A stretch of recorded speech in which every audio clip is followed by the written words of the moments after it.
Hello नमस्कार मित्रों, दरेकનું हार्दिक स्वागत है। मित्रों ધોરણ 8 વિષય છે હિન્દી આપણો પ્રથમ પરીક્ષાનો પેપર જોવાના છીએ, જેની અંદર મિત્રો આપણે 3 કલાકનો સમય આપવામાં આવશે। 80 ગુણનું પેપર હશે। સંપૂર્ણ પેપર સોલ્યુશન આ વિડીયોમાં કરીશું। તે પહેલા ચેનલમાં નવા છો તો ફટાફટ ચેનલને સબસ્ક્રાઇબ કરી લેશો। જોઈએ પહેલો प्रश्न, જેની અંદર 1A निम्नलिखित प्रश्नों के उत्तर 2-3 वाक्यों में लिखिए। पहला प्रश्न है, अब आप चिमटे के प्रयोग की तरह रूमाल के विविध प्रयोग बताइए। उत्तर, तो कि रूमाल का उपयोग हाथ, मुंह और पसीना पोंछने में किया जाता है। उसके अन्य उपयोग भी हैं, जैसे तेज धूप में उसे सिर पर बांध सकते हैं। हल्की बारिश में भी बहुत कुछ हद तक सिर को भीगने से बचा सकते हैं। थैली न हो तो वह साग सब्जी आदि बांधने के काम आ सकता है। रूमाल से जादू के कुछ प्रयोग भी किए जाते हैं। ત્યારબાદ પ્રશ્ન 2, आप बड़े होकर क्या बनना चाहते हैं, क्यों? तो मित्रों आ उत्तर તમે તમારી જાતે પણ લખી શકો છો, તો આપણે તેને લખીએ। मैं बड़ा होकर डॉक्टर बनना चाहता हूँ। आज हमारे देश में बीमारियां बढ़ रही हैं और योग्य डॉक्टर की कमी है। जो डॉक्टर योग्य हैं उनकी फीस सुनकर बीमारी और बढ़ जाती है। गाँवों में के गरीब मरीजों अपने मकान और ज़मीन बेचकर शहर के अस्पताल में अपना इलाज करवाना पड़ता है। मैं एक कुशल और योग्य डॉक्टर बनकर उचित फीस में ऐसे मरीजों का इलाज करना चाहता हूँ। डॉक्टर के पैसे में कमाई के साथ लोगों की सेवा का अवसर भी मिलता है, इसलिए मैं डॉक्टर बनना चाहता हूँ। प्रश्न 3, ऋषियों ने बालक का नाम सर्वदमन क्यों रखा? उत्तर, बालक वन के पशुओं के बच्चों के साथ निडर होकर खेलता था। उसके ऐसे साहसी और निर्भीक स्वभाव के कारण ऋषियों ने उसका नाम सर्वदमन रखा था। 1B જેની અંદર 2-3 वाक्य में उत्तर लिखिए। पहला प्रश्न, भिन्न भिन्न धर्म के लोग प्रार्थना करने के लिए कहाँ कहाँ जाते हैं? प्रत्येक धर्म के लोग अपने अपने पूजा स्थानों में प्रार्थना करने के लिए जाते हैं। हिंदू मंदिर में, मुसलमान मस्जिद में, ईसाई चर्च में, सिख गुरुद्वार में और पारसी अग्यारी में प्रार्थना करने के लिए जाते हैं। प्रश्न 2, धरती के सपूत नए राग और गान किस में भरेंगे? तो आज़ादी के बाद हमारे देश में नए नए युग का आगमन हुआ है। धरती के सपूत इस नव युग की नूतन वीणा में नए राग और गान भरेंगे।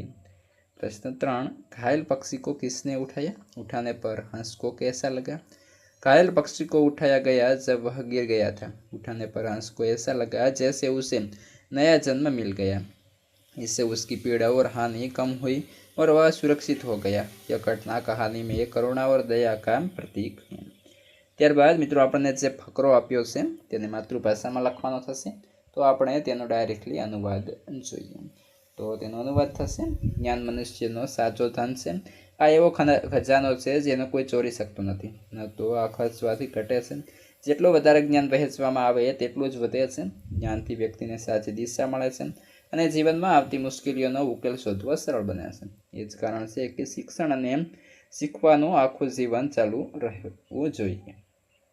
મારા વહાલા વિદ્યાર્થી મિત્રો, તમે આ જે વિડીયો જોઈ રહ્યા છો તેને થોડું આમ નીચે કરવાનું થશે અને આપણે ચેનલ જે છે મિત્રો ખાસ તેને સબસ્ક્રાઇબ કરી અને બાજુમાં જે હાઈપનું બટન આપેલું છે તેના પર એક વખત સિમ્પલી ક્લિક કરી દેવાનું છે। ક્લિક કરશો એટલે તમને જે હાઈપનું હોય એ ઓપ્શન આપશે, તેના પર તમારે એક વખત મિત્રો હાઈપ આપવાની થશે।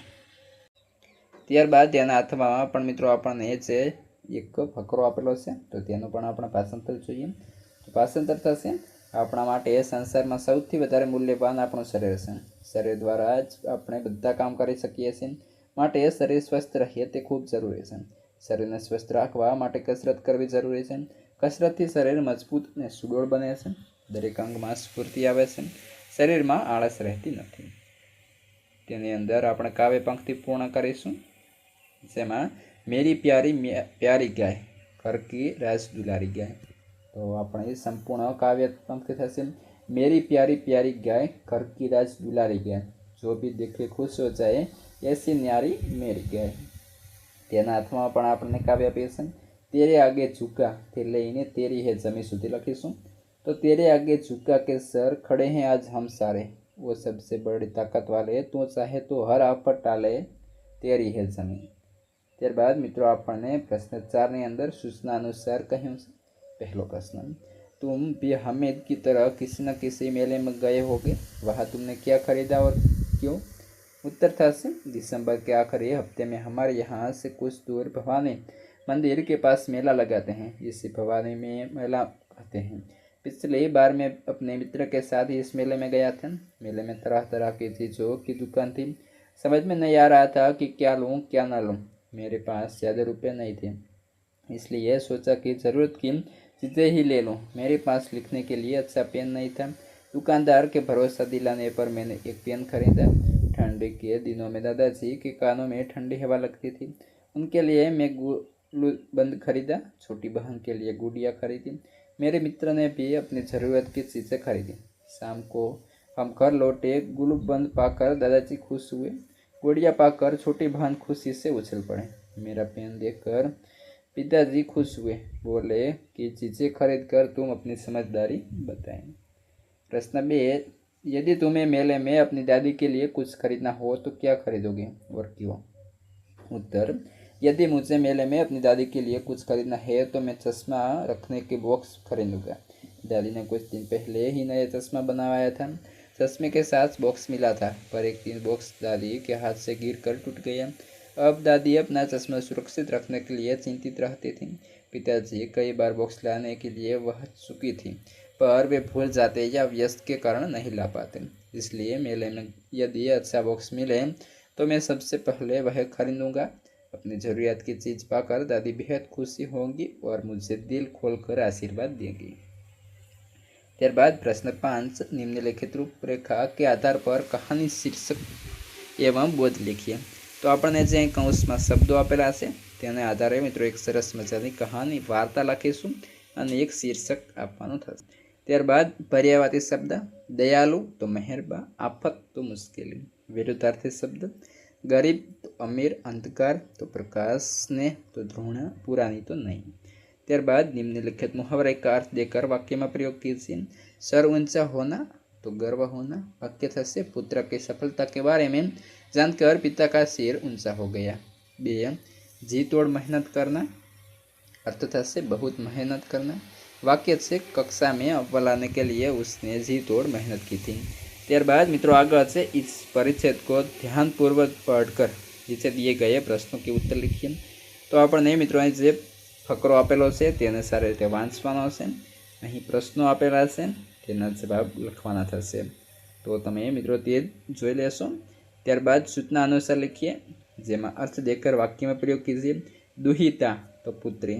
वाक्य थશે मंत्र चूड़ामणी अपनी दुहिता ममता के लिए हमेशा चिंतित रहते थे।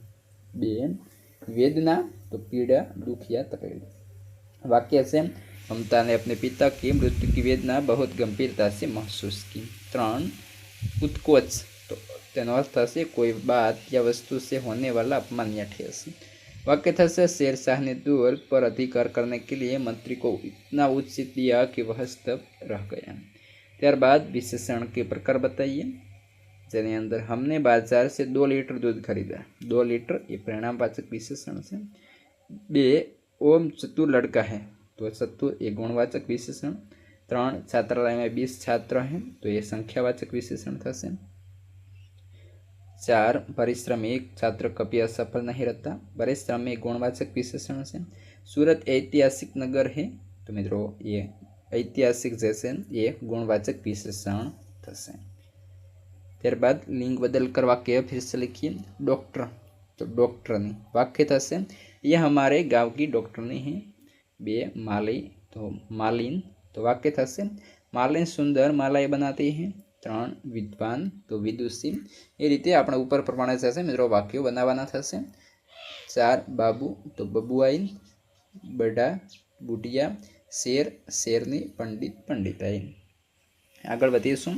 निम्नलिखित वाक्यों का काल पहचान कर लिखिए। तो जेने अंदर पहलू तेनालीरामन के बारे में अनेक कहानियाँ प्रचलित हैं। भूतकाल अंदर अपने वाक्य लखवान थશે तो तेनालीरामन के बारे में अनेक कहानियाँ प्रचलित थी। 2, सुबह होने पर हिना अपने बेटे के साथ लेकर उद्यान में गई। भविष्य काल वाक्य बनावान थશે सुबह होने पर हिना अपने बेटे के साथ खेलकर उद्यान में जाएगी।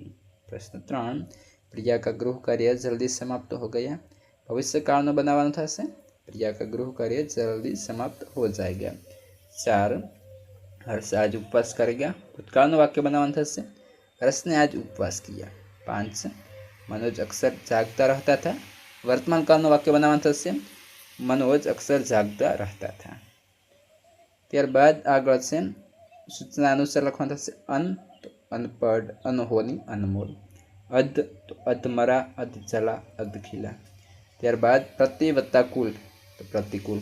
निर वत्ता चल तो निरचल। निर वत्ता दोष तो निर्दोष। त्यारबाद मित्रों આપણે પ્રત્યય જોડી ફરીથી શબ્દ લખવાનો થશે। વિદેશ તો વિદેશી, પ્રકૃતિ તો પ્રાકૃતિક, લાપરવાહ લાપરવાહી, ચંચલ ચંચલતા, હંસ તો હંસી। ત્યારબાદ પુસ્તક हमारी મિત્ર પર આપણે 150 શબ્દોમાં નિબંધ લખવાનો થશે। ત્યારબાદ મેરા પ્રિય તહેવાર દશહરા એટલે કે દશેરા પર નિબંધ લખીશું। આ સાથે આપણું પેપર અહીં પૂર્ણ થાય છે અન્ય વિષયના, અને આવા જ પેપર તમારે આ વિડીયો ડિસ્ક્રિપ્શનમાં મળી રહેશે।